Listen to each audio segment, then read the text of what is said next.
임장은 영어로 뭡니까? 네. 영어로 그냥 뭐라고? 투어라고. 비짓 아닌가? 투어? 네. 현장 뭐 네. 답사. 투어 정도 영어로 뭐라고 하지? 투어라고 하면 투어? 될것 같아요. 너무 가벼운데? 투어? 네. 뭐 investigation. I visited New Jersey to 뭐 investigate about this place. 그러면 될 것 같아요. 인베스티게이션 너무 또 네, 무거운, 뭔가 너무 조사하고. 무거운 거 아니야? 그냥 방문하다. Run and buy. 네.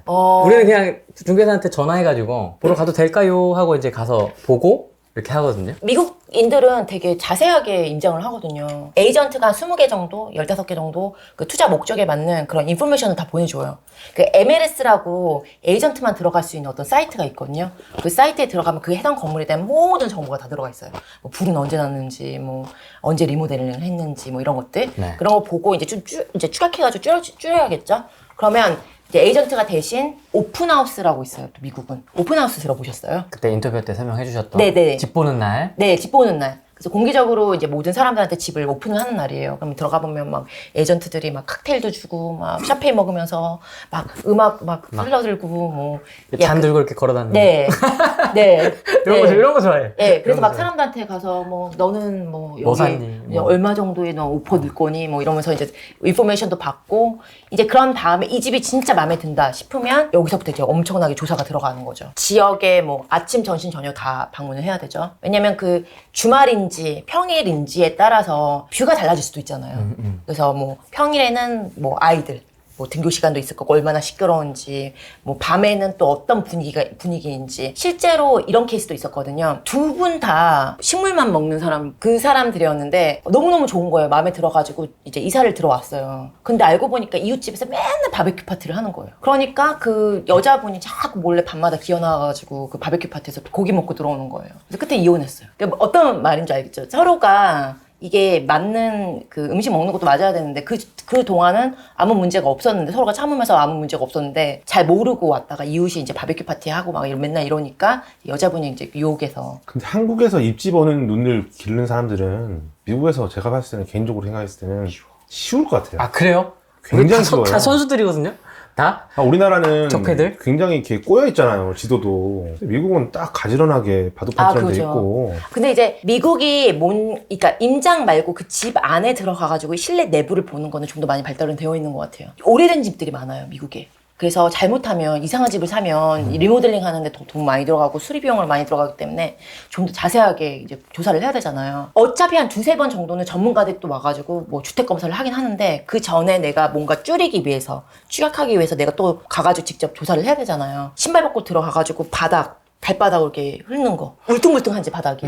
예, 이런 것도 봐야 되고, 계단으로 해가지고 발바닥으로 해서 이게 이렇게 일정하게 계단이 높이가 되어 있는지. 만약에 일정하게 높이가 안 되어 있으면 뭔가 이게 기울어져 있다든지, 아니면 구조물에 틀어졌다든지. 네, 뭔가 틸트가 되어 있는 거잖아요. 그리고 물도 틀어보고. 제가 한국에서 집 볼 때 물 틀고 막 그랬더니 막 막 이러더라고요. 거기 중개업자가 물 잘 나오는데 뭐 이런 거 다 조사하고 다니냐고. 근데 미국에서는 그것도 수압도 있는지 또 보고 그리고 지하실로 내려가가지고 뭐 보일러 쪽에 물이 있는지 물 얼룩이 있는 것 자체가 훗날에 보험 들기도 어렵고 그러거든요.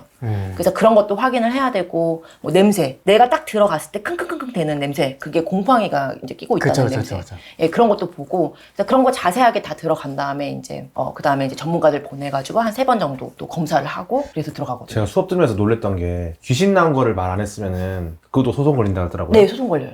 저 이해를 못했어요. 그럼 귀신이야. 고정적으로 나온다는 네, 거예요? 귀신이? 귀신 나오는 거는 사람마다 다른 거고 그치. 주관적인 건데 그 소문 같은 거 있잖아요. 인근에 거기서 사람이 자살을 했다더라 뭐 귀신이 나왔다더라 이런 소문이 났는데 카더라. 네, 그 말을 안 해주면은 그 사람은 나중에 소송감인 거죠. 예, 셀러 디스클로저라고 그래요.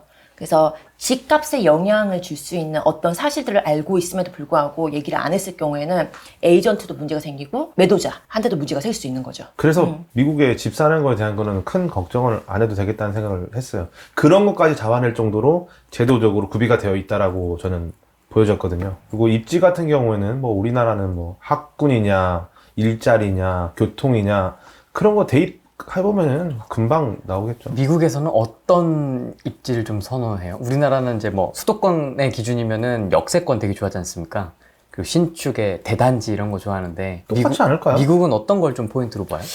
학군, 예, 학군. 학군도 중요하고요. 한국이랑 마찬가지로 그런 것들, 뭐 공원이 옆에 있는지, 그리고 미국이 강아지들 많이 키워요. 개. 강아지 자고 있는데. 네. 그래서 강아지를 이렇게 산책시킬 수 있는 어떤 산책로가 있는지, 예, 그런 것도 되게 많이 보고, 그리고 미국에서 제일 중요하게 생각하는 게 범죄율. 범죄율도 사이트에 다 나오던데요. 네, 다 나와요. 그게 다 공개 정보이기 때문에 다 사이트에 장르별로 나와요. 나옵니까? 네. 범죄 장르별로? 네, 나와요. 뭐 살인, 네, 맞아요. 뭐 이렇게? 네. 그래서 그런 게 제일 중요해요. 그러니까 제일 중요하게 생각하는 게 그 탑이 범죄율이에요. 그러니까 범죄율이 낮을수록 집값이 막 진짜 시세차가 엄청 올수 있는 우리나라 거죠. 앱에는 그런 거 안 나오잖아요. 무슨 경찰청 범죄율. 무슨 사이트에는 아니, 그러니까 우리나라 아파트 앱에 그쵸. 근데 저는 그건 안 진로 통해서 금방 다 그거 나와요. 다 나오던데요. 중요한 거기 때문에 네, 그걸 더 심각하게 보는 것 같더라고요. 한국 분들이 그 말씀 많이 하세요. 미국에 투자를 하고 싶은데 괜히 갔다가 총 맞고 돌아오는 거 아니냐고. 약간 좀 그런 네. 거는 좀 있긴 해요. 밤에 괜히 좀 돌아다녔다가 괜히. 네. 거기는 총기 소지가 자유롭잖아요. 제가 미국에서 그렇게 오래 살면서 총을 한 번도 본 적이 없어요. 뉴욕이나 뉴저지 같은 뭐 매사추세츠 같은 경우에는 네. 총기 소유가 어려워요. 엄청나게. 그래서 만약에 라이센스 없이 면허증 없이 총기 소유를 하고 있다가 걸리면, 그러니까 미국에서 조금 수상하게 보이는 사람들 다 잡거든요, 경찰이. 그러다가 총기 소유를 걸리면 연방법으로 다스려가지고 되게 중범죄로 들어가요. 그런 라이센스가 있는 경찰이나 이런 사람 아니면 거의 못 본다고 보시면 돼요. 대신 중부, 그러니까 공화당이 잡고 있는 중부, 뉴욕, 뉴저지 이런 데는 민주당이 잡고 있는 데거든요. 근데 공화당은 총기 소유를 약간 후리하게 네. 이렇게 좀 풀죠. 네, 그런 곳이기 때문에 그런 곳은 되게 총기 소유가 좀 쉽죠. 그리고 월마트에서 총을 판다고 하더라고요. 텍사스 이런 데는. 네, 전 들었어요. 우리나라로 치면 이마트에서 총을 파는 거네요? 네. 사면 되는 거예요? 바코드 찍고 네, 그런가 봐요. 갖고 가면 되는 거예요? 그러니까 저도 한 번도 보지는 못했는데 그런 거. 그러니까 동부 사람들은 그런 얘기 들으면 What? 그래요. 진짜? 그런데 동부에서는 그게 찾기가 되게 어려워요. 그리고 총기 사고 일어나는데 보면 뭐 약간 어떤 특정 인종들이 많이 사는 동네? 막 음악들 막. 막 음악 막 이렇게 들고 막 네. 드럼통에 불 피워놓고 네, 막 되게 이런 느낌. 그런 곳에서 일어나지. 특히 한인들이 사는 동네에서는 그런 일이 거의 없다고 보시면 돼요. 되게 깨끗해요. 한인들. 그래서 한인들이 거의 호재예요. 한인들이 들어갔다 하면 집값이 되게 빨리빨리 오르고 그러거든요. 그리고 이제 어떤 자신의 신분을 막 상승시키고 싶고 막 그런 사람들 있잖아요. 그런 사람들이, 그런 인종들이 막 들어오려고 하는 데가 한인 커뮤니티예요. 그러면 우리나라에서 중국인을 바라보는 것과 조금 다르네요? 어떻게 좀 보세요? 그 미국인들이 우리나라 사람들 보는 되게 좋아해요. 기준이? 네, 되게 우리나라에서는 중국인을 그렇게 좋게 보진 않는 느낌이 강하거든요. 근데 미국에서도 그분들에 대한 인상은 별로 좋지를 않아요. 아, 글로벌리하구나. 네. 네. 아유, 제니 블랙핑크 그 인간 샤넬인데. 그들 입장에서는 비슷비슷하게 생겼는데 사실. 예, 그래서 코로나 터지고 나서 한국 분들이 좀 공격을 받았어요. 중국 그분인 줄 알고. 그런데 한국 분에 대한, 한국 사람들에 대한 인상은 되게 좋아요.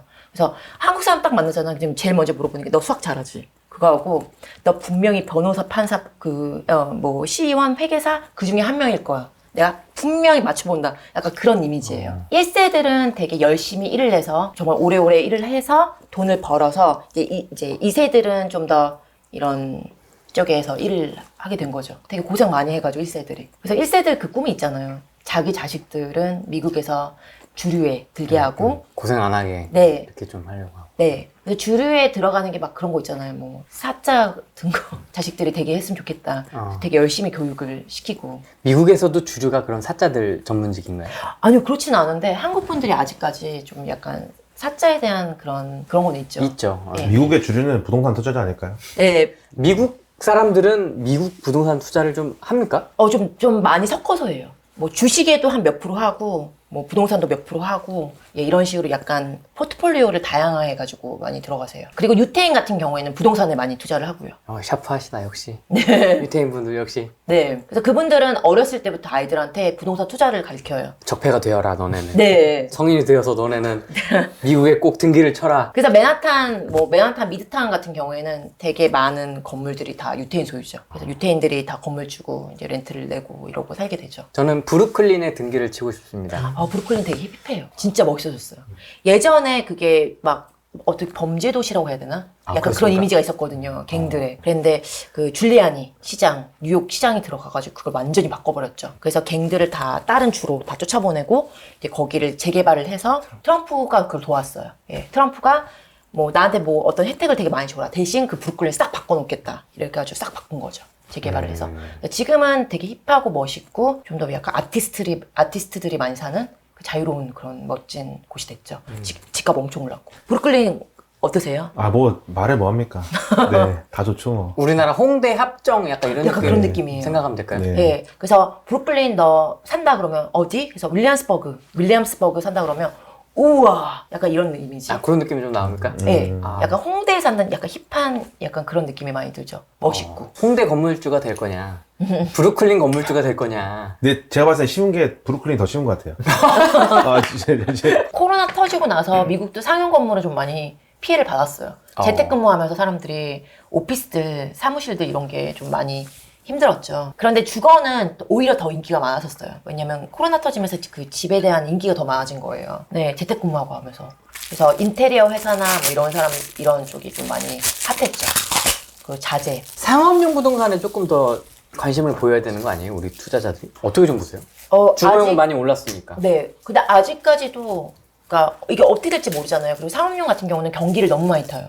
그래서 어느 정도 미국에서 주거용, 좀 더 심플한 거, 주거용을 해가지고 경험을 쌓고, 미국의 리스 시스템이 좀 복잡하거든요. 상업용 같은 경우에는. 그래서 그걸 배우고 나서 들어가는 게 제일 좋아요. 그리고 미국은 상업용 같은 경우에 그거 있죠. 뭐 10년 계약하고 뭐 1년은 월세 무료. 뭐 이런 렌트 프리? 렌트 프리가 있거든요.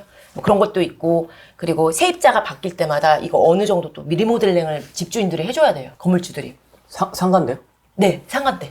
우리나라랑은 또 다르네요, 요즘이. 네, 뭐 완전히 완벽하게 해줄 필요는 없지만, 뭐 예전에 카페였던 공간이 뭐 치과로 바뀐다 그러면 어느 정도 이제 구조랑 이런 거 좀 바꿔줘야 되거든요. 그러면 거기에 대한 어떤 비용이 있기 때문에 상업용은 조금 더 경험을 쌓으시고 이 시스템을 아시고 나서 들어가시는 게 제일 좋아요. 카페 하던 사람한테 원상복구 해놓고 나가라고 하면 되는 거 아니에요? 아니요, 그렇진 않고요. 걔네들이 뭐 자기네들이 하면서 바꾼 어떤 뭐 그런 것들은 이제 좀 어느 정도 원상 복귀는 해놔야 되는데 나머지는 다 집주인들이 또 다 해줘야 돼요. 그 관점에서는 그러면 그 치과 들어오려는 사람하고도 협상이 들어가겠네요. 네, 그렇죠. 인테리어를 내가 어느 정도 수준까지 해줄 거냐에 네. 대한 부분들이. 네. 아, 조금 복잡해진다, 이제. 네. 그래서 난이도가. 좀 많이 복잡해져가지고 변호사들도 좀 머리 아파하는 게 상업용이긴 해요. 그래서 리스도 이 계약서 만드는 것도 되게 복잡해져요. 상업용부터는. 좀 더 경험을 쌓으시고 주거용으로 해서 들어가시는 게 제일 좋고, 그리고 상업용보다는 주거용이 대출 이자율이 더 좋게 나와요. 그래요. 요건 또 네. 우리나라랑 또 다르다. 네. 그래서 정부에서 사람들이 집을 소유하는 그런 걸 장려하는 그런 정책을 쓰고 있거든요. 그렇기 때문에 주거용 같은 경우에는 만약에 내가 이걸 구입을 해가지고 대출을 받는다 하면 좀 더 그 이자율이나 이런 게 좋게 나오죠. 주거용이. 예. 그리고 제가 다부연 이제 투자자님들한테도 말씀을 드렸는데, 유닛이라고 하죠. 유닛이 한국말로 뭐라고, 세대라고 하나요? 멀티 유닛 막 이렇게. 네, 멀티 하는 유닛, 그 세대. 세대. 네. 그래서 4유닛까지는 주거용으로 봐요. 사람이 사는 건물이라고 해도 주거용으로 봐서 이게 그래도 대출이 좀 괜찮게 나와요. 근데 만약에 진짜 실거주를 하는 경우는 더 대출이 잘 나오고요. 이자율이나 이런 게. 그런데 주거용인데 내가 실거주가 아니고 임대용이다 그러면 실거주 하는 것보다 조금 높게 나와도 그래도 괜찮게 대출 이자율이 나온다면 5개부터는 주거용이라고 해도 상업용으로 봐요. 그때부터. 아하, 또 그런 기준이 있구나. 네. 그래서 어떤 분들은 유닛이 5개짜리인 건물을 사가지고 이걸 4개로 바꿔버려요. 유닛을 4개로. 그 어떤 대출 이자를 좀 더 좀 괜찮은 걸로 근데 받으려고. 그게 쉽게 되는 거예요? 네. 그걸 조닝이라고 그러거든요. 미국에서 조닝. 조닝. 예, 그래서 조닝을 바꿔가지고 이렇게 들어가시는 분도 많고, 아니면 다 주거용 건물이에요. 근데 멀티로. 그래서 아래층에는 상업용으로 할 수 있게 오피스텔처럼 그렇게 바꾸면 또 수익률이 더 높아지기 때문에 뭐 조닝을 바꿔가지고 그렇게 들어가시는 경우도 있고 멀티로. 그래서 방법들은 되게 여러 가지 많아요. 미국은 층간소음이 있습니까? 있는 곳도 있어요. 아, 그래요? 네. 그럼 막 밑에 집에서 막 총 들고 올라오고 뭐 이런 거 아니에요? 잘못하면 들고 오죠. 잘못하면 조심해야 돼요. 미국에선 진짜 조심해야 돼요. 저 예전에 쏘리 뭐 이래야 돼. 쏘리. 무조건 쏘리. 그렇죠. 탕탕하면 안 되니까. 예, 아니면 뭐 어떤 이벤트가 있기 전에 양해를 구하는 게 좋겠죠. 진짜 뭐 케이크라도 들고 가서 오늘 조금 시끄러울 건데, 아니면 파티할 거면 얘를 초대하는 게 좋겠죠. 아래층 사람을. 실제로 층간소음 느껴본 적 있으세요? 저는 한 번도 없었어요. 그러니까 저희 장인어른께서 그 콘크리트 관련된 사업을 하시거든요. 뭐라고 말씀하시냐면은 그 배합에 맞게 제대로 공사하면은 층간소음 안 들려 이렇게 얘기하시더라고요. 저는 한 번 못 느껴봤어요. 그러니까 제가 지금 말씀을 하는데 영화로는 봤거든요. 영화에 그 헐리우드 영화 보면 뭐 소음 때문에 뭐 이렇게 하는 게 있더라고요. 가끔 가다 뭐 그렇긴 할 수 있을지 몰라도 네. 사실 100년 된 주택을 사고 싶거든요. 미국에서. 왜요? 100년 된 주택이 훨씬 더 튼튼하다는 맞아요. 인식이 맞아요. 있는 것 같아요. 왜 그렇죠? 그 자재들 더 튼튼한 걸 써요. 그리고 예전에 지어진 게. 리모델링에 돈을 썼다. 세금 혜택도 있잖아요. 맞아요. 오래된 집을 리모델링 네. 하면 또 세금 어떻게 그 수업에 아, 저 다뤘어요. 일기. 대박. 아, 왜 그러세요? 대박. 맞아. 이거 다뤘죠. 네. 맞아요. 저는 변호사님 말씀하신 거 더블 체킹했어요. 음. 영화도 보면서 이제는 미국 관련된 영화 우와. 보면은 그게 집만 보이는 거야, 집만 이제. 보이는 거야. 네, 그리고 다 검색 다 해봤어요. 그리고 미국 이제 관련된 유튜브도 다 보면서 뜨문 들리긴 하지만 대충 이미지만 보더라도 이런 내용이구나. 우리나라처럼 그렇게 층간소음에 대한 그런 건 없을 것 거의 같아요. 없어. 저는 네. 없었어요. 한 번도 없었고. 설 끝나고 조금 전 한 2주 후에 딸기를 받았어요. 위층에서 조금 시끄러울 것 같다고 손자 손녀가 와가지고 시끄러울 것 같다 딸기를 받아가지고 그럼 뭐 애들이 당연히 뛰는 거 아니야 이제 해서 원래는 이제 별로 이렇게 신경 안 쓰니까 했는데 딸기 받은 그 주는 진짜 시끄럽더라고요. 장난 아니더라고. 이제 심한데 좀 이제 받아가지고 하는 말도 것과도 못하고. 그리고 층고가 높잖아요. 우리나라랑 비교했을 때. 우리나라는 그죠. 너무 낮아요. 그러니까 그런 게 용적률 막 이런 것 때문에 창의적으로 이렇게 설계 못하는 느낌도 들기도 하고. 근데 저는 못 느껴봤어요. 한 번.